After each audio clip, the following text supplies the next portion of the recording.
Hello viewers, আসসালামু আলাইকুম। Welcome to my channel Shehnaz recipe. বন্ধুরা, আজ আপনাদের সাথে আমি খুব মজার একটি তরকারি রান্না করার রেসিপি নিয়ে এসেছি। এই রান্নাটা মূলত আমি আমার আম্মার কাছ থেকে শিখেছি। তো এই রান্নাটা করতে আমাদের লাগছে কাঁচকলা, পুঁই শাক আর ইলিশ মাছ। এই সবজিটা রান্না করার জন্য আগে আমি শাকসবজিগুলো কেটে ধুয়ে নেব এবং এরপর মাছটাকেও কেটে ধুয়ে পরিষ্কার করে নেব। এখন একটি কড়াই চুলাতে বসিয়ে তাতে 3 টেবিল চামচের মতো সয়াবিন তেল দিয়ে দেব আর 1 চা চামচ জিরা দিয়ে দিব। জিরাটা একটু ফ্লেভার বের হলে তাতে দিয়ে দেব রসুন কুচি। রসুন কুচিও দিয়ে দেব প্রায় 1 চা চামচের মতো। এরপর এখানে দিয়ে দেব একটা মিডিয়াম কুচি করা পেঁয়াজ। পেঁয়াজটা দিয়ে একটু ভুনে নেব। একটু ভাজা ভাজা হয়ে আসলে এখন এতে দিয়ে দেব আধা চা চামচ হলুদ গুঁড়ো। মশলাগুলো যাতে পুড়ে না যায় সেজন্য এখানে আমি একটু পানি দিয়ে নেব। এখন দিয়ে দেব মরিচ গুঁড়ো। মরিচ গুঁড়োটা যে যেমন দেয়, আমি একটু বেশিই দেই, আমার থেকে একটু ঝাল ঝাল খেতে ভালো লাগে, তাই এখানে 2 চা চামচের মতো মরিচ গুঁড়ো দিয়েছি। এখন দিয়ে দেব 1 চা চামচ লবণ, দিয়ে ভালোভাবে নেড়ে চেড়ে নেব। মশলাটাকে কিছুক্ষণ রান্না করে ভালোভাবে কষিয়ে নেব। এখন এখানে দিয়ে দেব কেটে রাখা ইলিশ মাছ। বন্ধুরা, এখানে রুই মাছ দিয়েও রান্না করা যায়, তবে ইলিশ মাছ দিয়ে রান্না করলে এই সবজিটা খেতে খুবই অসাধারণ লাগে। আমার তো ভীষণই মজা লাগে।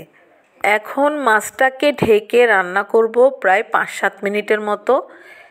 5-7 মিনিট হয়ে গিয়েছে। দেখুন, ইলিশ মাছটা খুব ভালোভাবে রান্না হয়ে গিয়েছে আর কালারটাও দেখতে মাশাআল্লাহ খুব সুন্দর লাগছে। আপনি চাইলে এভাবেও ইলিশ মাছ রান্না করে খেতে পারেন, খুবই মজা লাগে। সাথে একটু পেঁয়াজটা একটু বেশি করে দিবেন। ঝোলগুলো দিয়ে খেতে ভাত এত মজা লাগে, এই মাছের তেলেই আপনি অনেকগুলো ভাত খেতে পারবেন। যেহেতু আজকে এই ইলিশ মাছ দিয়ে আমি সবজি রান্না করব, তাই মাছগুলোকে আমি একটা প্লেটে তুলে নেব।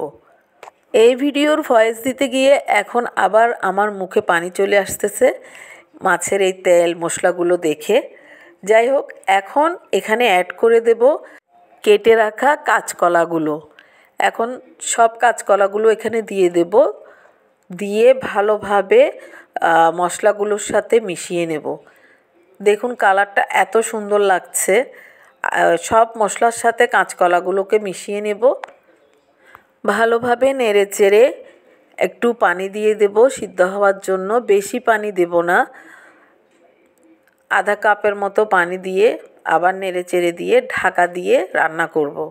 এই রেসিপিটা রান্না করতে আমার খুবই খারাপ লাগছে, কারণ এই রেসিপিটা আমি আমার আম্মার কাছ থেকে শিখেছি, কিন্তু আজ আমার আম্মা বেঁচে নেই। কিছুদিন হলো আমার আম্মা মারা গিয়েছে। সবাই আমার আম্মার জন্য দোয়া করবেন। কলাটা খুব ভালোভাবে সিদ্ধ হয়ে গিয়েছে। এখন এখানে দিয়ে দেব পুঁই শাক, যেটা আগে থেকে কুটে ধুয়ে রেখেছিলাম। এখন পুঁই শাকটা দিয়ে ভালোভাবে কলার সাথে মিশিয়ে নেব। ভালোভাবে মেশানো হয়ে গেলে এখন এখানে ইলিশ মাছগুলোও দিয়ে দেব। মাছগুলো দিয়ে বাটি ধোয়া পানি দিয়ে দেব, পানি কিন্তু বেশি দেব না। এখন সাবধানে নেড়ে দেব, তারপরে ঢাকা দিয়ে রান্না করব আরও 10 মিনিটের মতো। ইলিশ মাছ দিয়ে পুঁই শাক ও কাঁচকলার তরকারি আমার রান্না করা হয়ে গিয়েছে। বন্ধুরা, এত সুন্দর একটা ফ্লেভার বেরোচ্ছে কি বলবো, গন্ধেই অর্ধভোজন হয়ে যাচ্ছে। তো বন্ধুরা, কেমন লাগলো আজকের আমার এই রান্নার ভিডিওটি?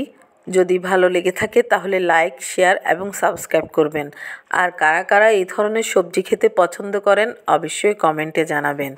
আর পাশে থাকা বেল আইকনটি ক্লিক করে রাখবেন পরবর্তী ভিডিওর নোটিফিকেশন পেতে। সবাই ভালো থাকবেন। আল্লাহ হাফেজ।